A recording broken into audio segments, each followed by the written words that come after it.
कौन बुझे यह मु निश्चित जाने कौन सी विषय आमको प्रभु जीशुख्रीष्ट प्रेम रु विच्छिन्न करना कि मृत्यु कि जीवन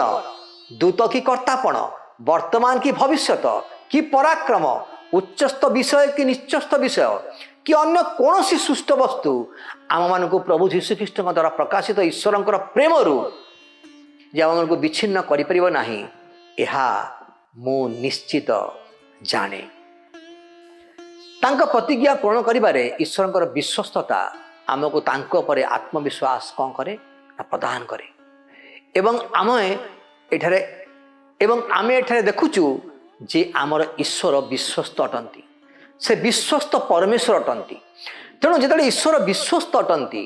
आमे तांकर जो आमे निकटवर्ती हो से आमे अनुभव करू जे परमेश्वर वास्तव में विश्वस्त अटंती।